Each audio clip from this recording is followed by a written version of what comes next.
Hello, ladies, and welcome. So, in this video, I'm going to be reading from the book Is Marriage for White People? How the African American Marriage Decline Affects Everyone by Ralph Richard Banks. It has been a long time coming because I have been meaning to read this book for quite some time. Excuse me, but I'm just getting around to it. So, what I want to say about this book is it's a very good book. Lots of details, lots of information, lots of facts, but it's not a book for everyone. And I say that because if you are a woman who make your decisions based on your emotions, this is not a book for you. But if you are a woman who makes decisions logically by gathering facts and information and then making your decisions, then this is a book for you. So I just wanted to clarify that because not everything is for everyone. Some people are perfectly fine with the way that things are and have been going and have no intention on changing anything that they do or their thought process. So that's perfectly fine, to each her own. So if that's you, then don't even waste your time with this book. But like I said, if you are a woman who is trying to make the best decisions for her life using logic and information, then this is definitely a book that I recommend that you read if you are considering marriage. Also, I want to say that I've noticed often when this book is mentioned, a lot of women get very angry about this book. It's almost like mentioning the book, they hear you are not going to marry a black man. You won't find a black man. You can't marry a black man. And it's so strange to me because then they go into kind of a prove you wrong mode. And it's like, okay, it's a book with information. You take it or you leave it. But there's no need to become angry. And he's never said anywhere in this book that a black woman cannot marry a black man, or that she won't find a black man, and that she won't have a black family. He never says anything like that in this book.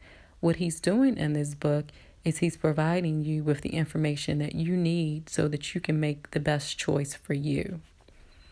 So with all of that being said, I am going to start reading, I think in chapter 1. Yes, I'm going to start reading in chapter 1, which is titled The Marriage Decline. I'm going to start in the section that says, From the Poor to the Middle Class. Discussions of the African American marriage decline often fixate on the black poor, the so-called underclass, those economically disadvantaged, uneducated residents of blighted urban areas. It is the near disappearance of marriage among that group that has attracted the attention of scholars who attempt to explain it and of policymakers who attempt to remedy it. Books have been written, conferences convened, legislators briefed, all in the hope of addressing the precipitous drop in marriage among the black poor.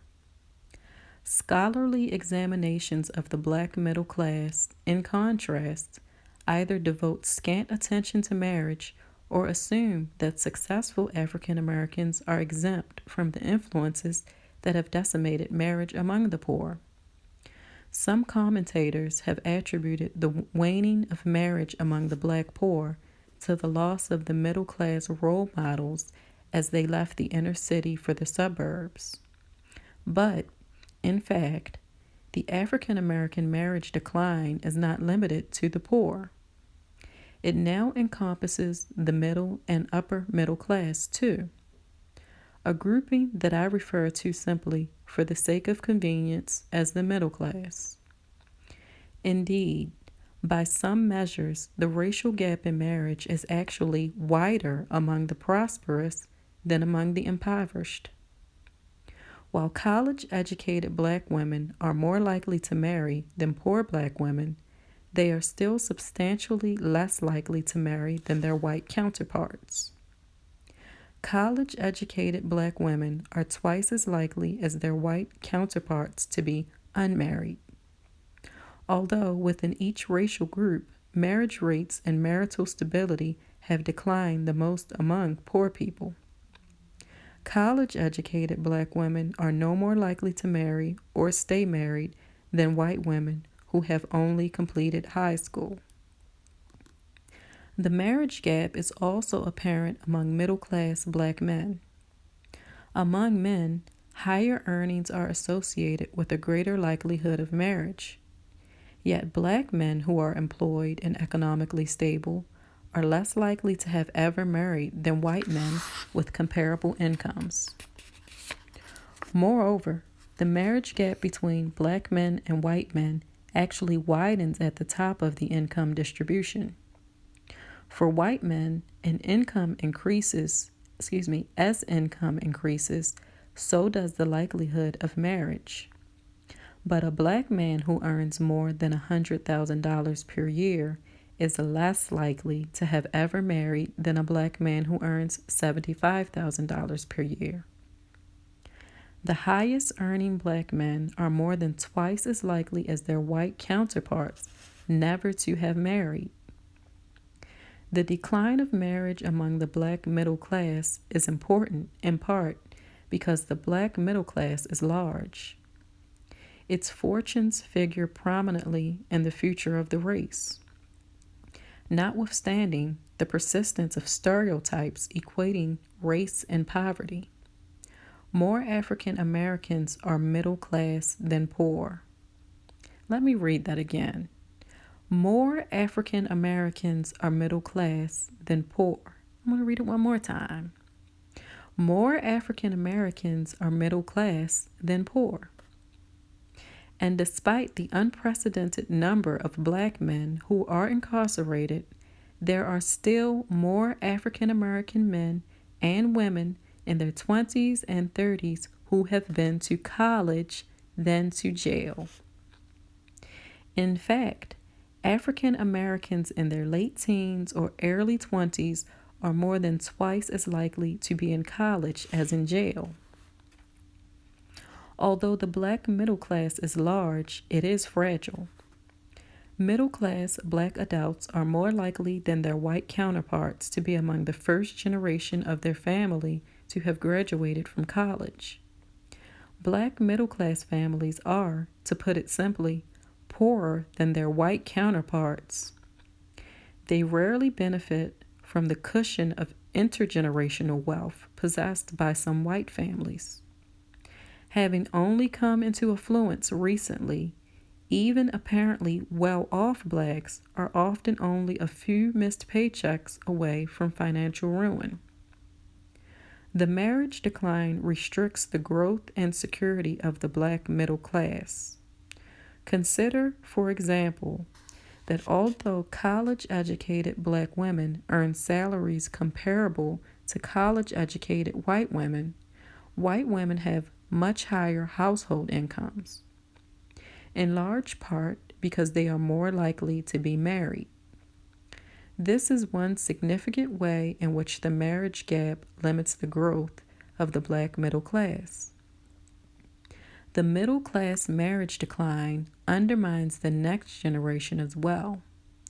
Many professionally successful, college-educated black women remain childless because they don't want to have a child without being married. Moreover, when middle-class African Americans do have children, they less successfully transmit their class status to those children. Research has shown that children from middle-class black families are more likely than their white counterparts to fare worse than their parents.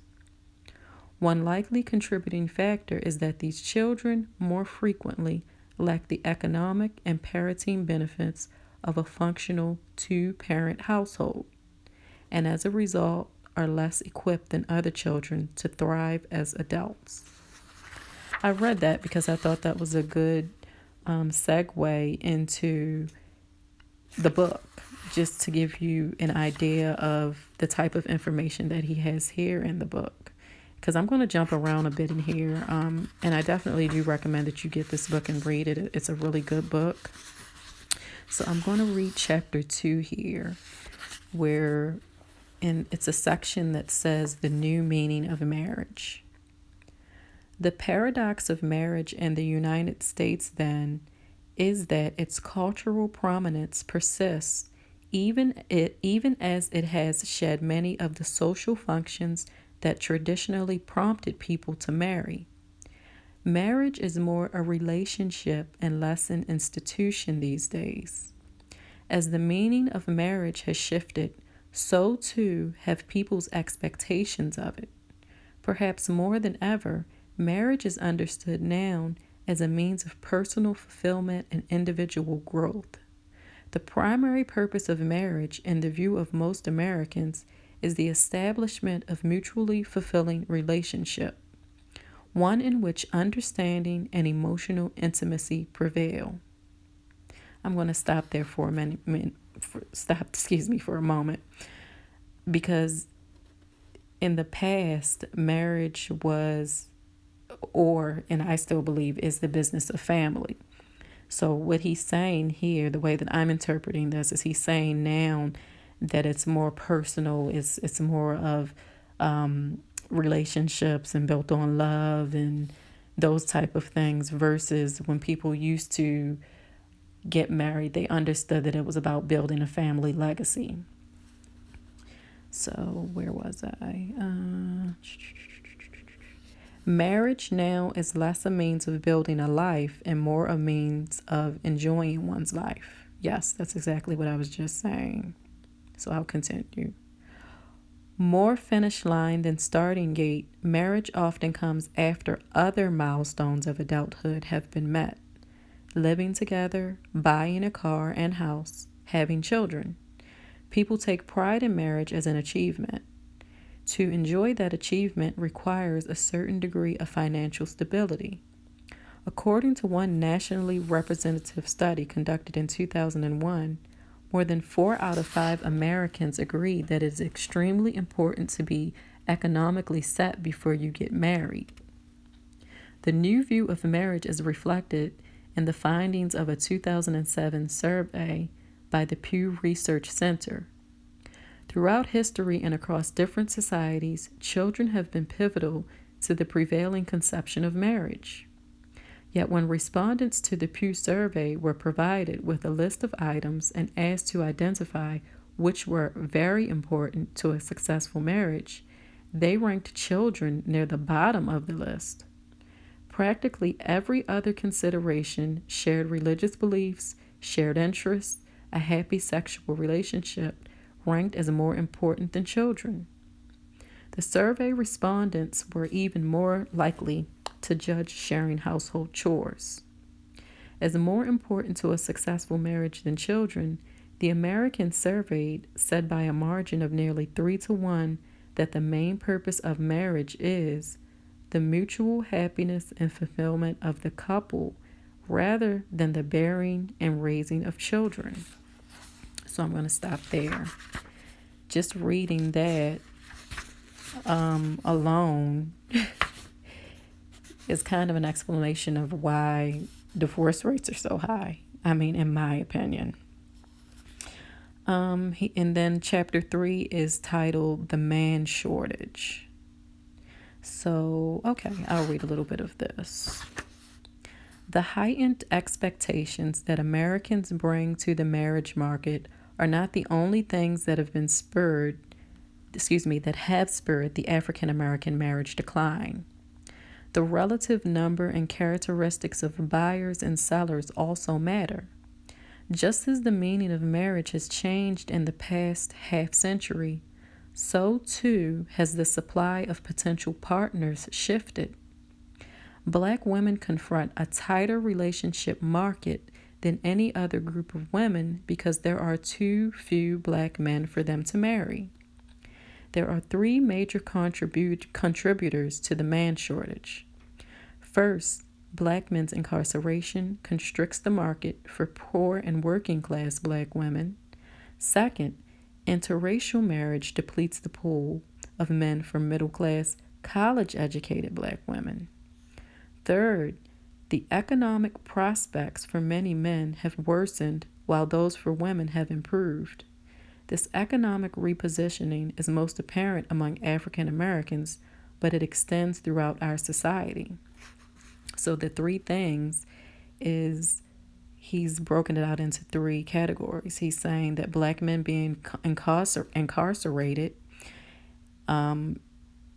causes a smaller pool of men for poor and working class black women.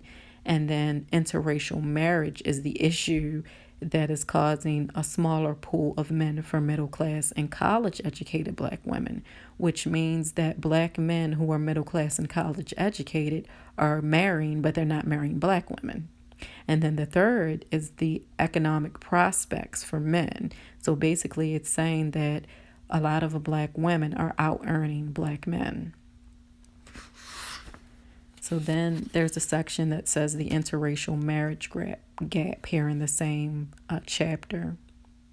While incarceration decimates the ranks of potential partners for poor and working class black women, interracial marriage severely diminishes the pool of black men available to college-educated black women.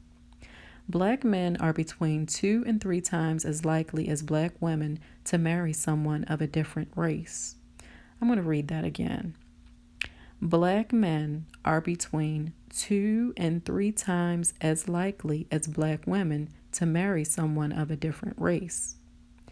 Estimates are that more than 1 out of 5 black men marry interracially, whereas fewer than 1 out of 10 black women do.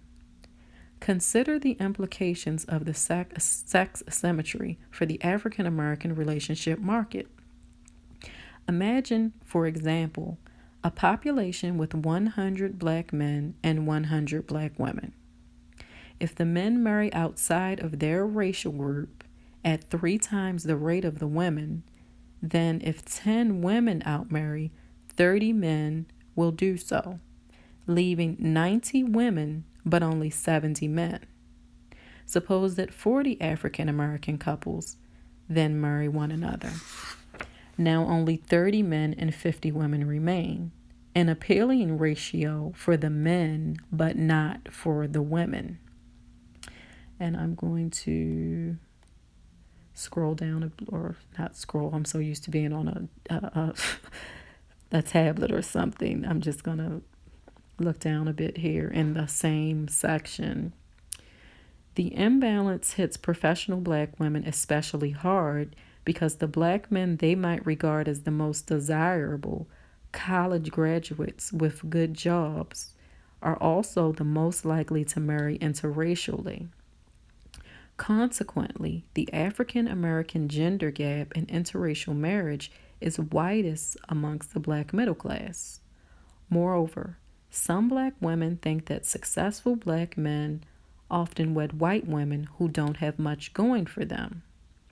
Sociologists explain such relationships as a status exchange, in which the man benefits from the woman's whiteness and the woman gains from the man's educational and professional accomplishments. This reminds me of social capital, something that I once read about social capital. I think that's what it was called. So it's really interesting. It's almost like he said, an exchange. So let's see. I'm going to...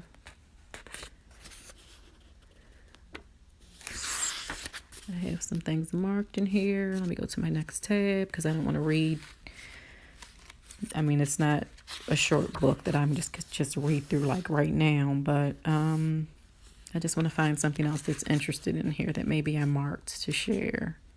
I mean, I have plenty of things, but so it's really interesting that, to me, I think that even with this book and with all of the stats and information that he's provided here, because I mean, he has pages and pages and pages at the back of this book of where he got this data from, that even still with that, people will, claim that this is not true, that that there are, in fact, enough eligible men, black men, there are enough eligible black men for black women who are their peers, meaning they have the same level of education, they have the same career types, or their peers, versus a woman, I don't know, supposedly trying to be compatible with someone who's not her peer, which would mean someone who doesn't have her education level. And I'm not saying that there's anything wrong with that,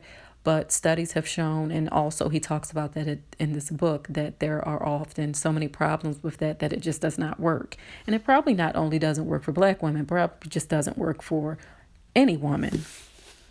So let's see. Okay, so I'm going to read this. Where is this? So he has a portion in here called man sharing, and I thought this was really interesting. So I'm going to skip a couple of paragraphs and start here. The evidence that many African Americans maintain long-standing, non-exclusive relationships is more than anecdotal. Research confirms what personal stories suggest, that man sharing is a reality for many black women. In the late 1980s, a team led by Professor Edward Lawman at the University of Chicago initiated one of the most rigorous and thorough studies ever of sexual behaviors and relationship patterns. Their research project spanned many years and produced numerous publications. Lawman and colleagues examined, among other things, the types of intimate sexual relationships in which people engage. The researchers found that most sexually intimate relationships are monogamous and typically last for at least several months. In Lawman's study, African Americans were the least likely of all groups to have a monogamous relationship. And while relationships that were concurrent tended to overlap briefly, in one predominantly African American Chicago neighborhood, the researchers found that almost 2 out of every 5 men had simultaneous relationships with more than one sex partner. I'm going to read that again. Almost 2 out of every 5 men had more than one sexual relationship going on. Most of those concurrent relationships endured for 6 months or more. The researchers found that a majority of men from that neighborhood, 60%, had had another partner during the course of their relationship. For some men, no doubt, concurrent relationships had become the new normal. Lawman and colleagues found that black men were substantially more likely to be in long-term concurrent relationships than white men, for whom monogamy or short-term relationships overlaps were more common. Among men who did not live with their intimate partner, black men were less than half as likely as white men to have only one partner, and more than twice as likely to maintain long-term concurrent relationships. Even among men who live with a woman, the racial difference in concurrent relationships was substantial. Black men with a live-in partner were more than 5 times as likely as their white counterparts to also be involved in a long-term relationship with another woman. In fact, more than a third of black male cohabitants had a long-term relationship with an additional partner. And I just want to stop here for a second to say, the author of this book is not a white man. He's a black man who's presenting all of this information. Because oftentimes when this type of information is presented, we know what's said. So I just wanted to make that clear. Where was I? There is evidence that man sharing extends to marital relationships as well.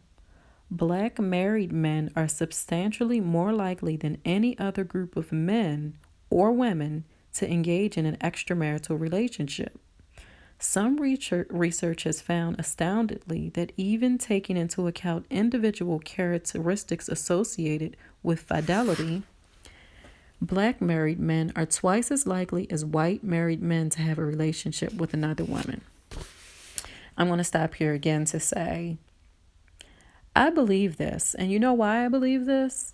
Because in my personal experience as a youngish woman, but even when I was younger, whenever I've been hit on by married men, they've always been black men. Always.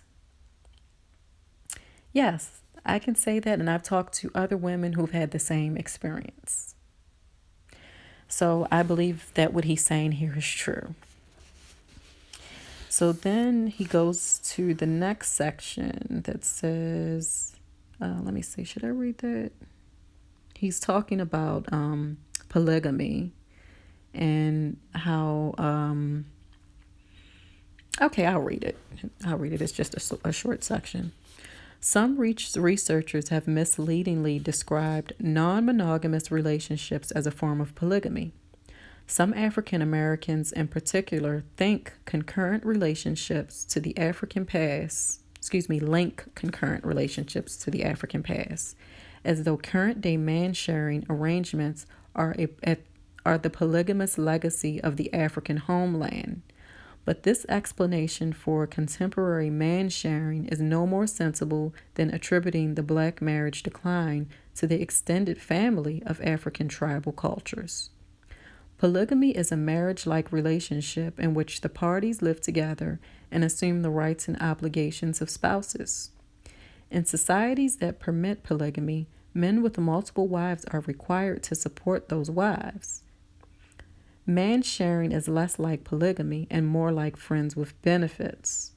Non-exclusive sexual relationships unencumbered by the obligations of committed partnerships. I'm going to read one section of that again. In societies that permit polygamy, men with multiple wives are required to support those wives. Now to the next section. Distrust and discord. Man-sharing relationships contribute to the African American marriage decline in a number of ways. First, these non-exclusive relationships are not on the serious commitment track. As one man told me, if you have 4 quality women you're dating and they're in a rotation, who's going to rush into a marriage?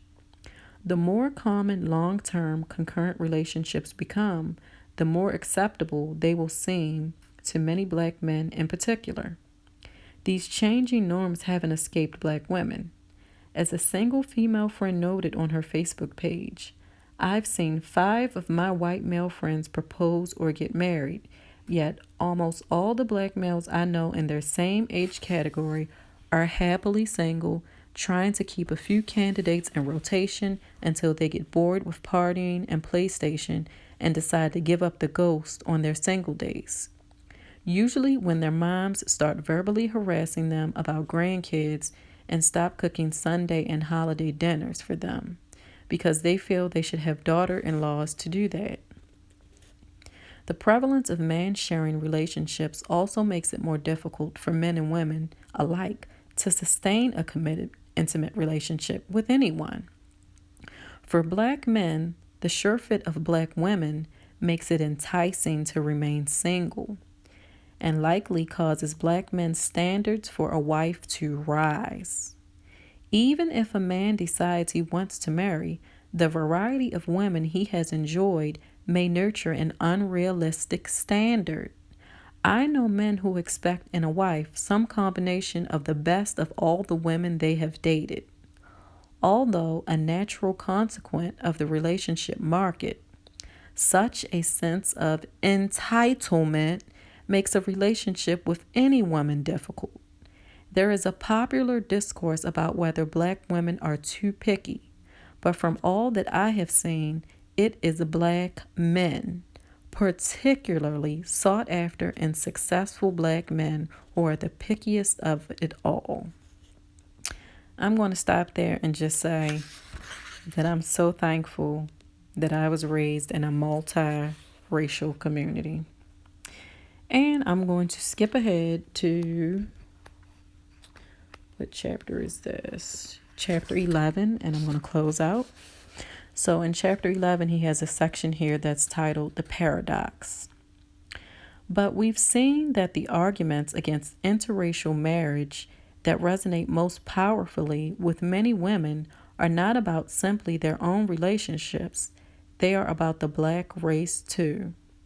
And at the center of concerns about the black race are black men. Black men struggle. We lack jobs, we lack education, we fill prisons. Black women witness these struggles, and many of them do not want to abandon black men. As they succeed, they want to help. Even in their intimate relationships, they want to lift as they climb. And those black men who surmount the obstacles that overwhelm others, well, they inspire admiration, and black women want them even more. So black women remain with black men. They are perhaps one of the most loyal groups of women in the world. Some imagine that by allying themselves with black men, they can bolster the race. But here's the rub. The same scarcity that is a mark of black men's disadvantage is also a source of power. Let's revisit the idea of the relationship market. We've seen that the central fact shaping the relationships of black men and women is the numbers imbalance. Recall that relationships are negotiations, and that as in any negotiation, which party prevails depends on the power that the person can bring to bear. One important source of power is the set of options that each party has outside of the relationship. The better one's options outside of the relationship, the more power one has within it. I'm going to say that again. The better one's options outside of the relationship, the more power one has within it. And I'm going to stop and make a point here. Black women, those of you who are beautiful, college educated, got a great career going on, you are enjoying the fruits of your labor. Maybe you have purchased your first home, you've purchased a condo, you have that car you've always wanted, your wardrobe is lovely, your hair is always laid, you are just beautiful. Now think about how many more of you there are. And that's the whole point that he's trying to make here, or that he is making here. Just stop and think about this sometimes. I know sometimes what happens amongst African Americans, because I know African American men love doing this. They love comparing. The ones who've been college educated for some reason love comparing themselves to the black underclass, which makes absolutely no sense to me because, yeah, there are a lot of black men who are criminals and thugs and they're in and out of jail. But what about the blue collar men who aren't doing that? There are decent black men who may not be white collar, may not be making six figures or anything close to it, but they're decent men. So I don't know why they're like when I've seen men who brag about graduating college, they always want to compare themselves to the bottom of the barrel. It makes absolutely no sense. But I'm saying that to say, when you as a woman think about all of your friends, they're probably just as gorgeous as you, right? So think about if you have 5 girlfriends and you're number 6 and all 5 of you are sitting there. What he's saying in this book is 6 black women around a table. All of you are beautiful. All of you are educated. All of you are successful. There are not 6 black men there's not a ratio of men so that each one of you will have that successful black man. The numbers prove that it's just not there. Now, if you are a woman, a black woman, and you and all 6 of your girlfriends are married to wonderful, what is it called? The IBM, the ideal black men. That is great because that's very rare. That's rare. So if you are experiencing that, that's great. And don't lie to yourself because, for what? But I'm just saying, you really have to think about how many other women there are who have exactly what you have. And you have to be careful not to compare yourself to the bottom of the barrel too, because I've seen some women doing that also. Like they'll be like, oh, I'm this, I'm that, and not remembering that, okay, yeah, it's like everybody's almost that now. So just keep that in mind. And this is where the arrogance and the entitlement comes from. And that's the whole purpose and point that he's making in this book. He's laying it out so that, like I said at the beginning, you can make a good choice for your life about what you want to do. If you, like I said, if you are a woman who's logical and you like to take information in and roll it around in your mind and then do what you need to do, whatever your choice may be, that's the best thing to do. So, yeah, I think I'm going to stop here because, yeah, he just said, let me see, where was I? Because it's only one more sentence, but I'll read it. The better one's options outside of the relationship, the more power one has within it. Because black men, successful ones in particular, are scarce and black women are not, black men wield greater power as they negotiate relationships with black women. We have already seen that for African Americans, the numbers imbalance contributes to a whole slew of racial disparities: herpes, HIV, unwed childbearing, abortion. And of course, there is the central fact that animates my inquiry, that African Americans are now the most unmarried people in the nation. We marry less and divorce more.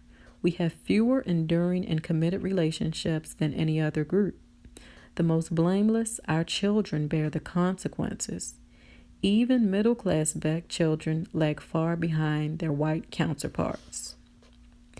And I'm going to stop there because this book is just a really good book.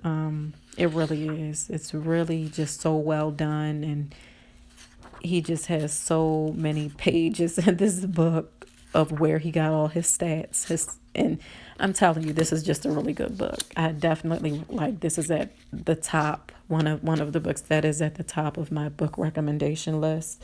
So I definitely recommend that you get it and read through it yourself. And just let the information sink in. Take it in without emotion.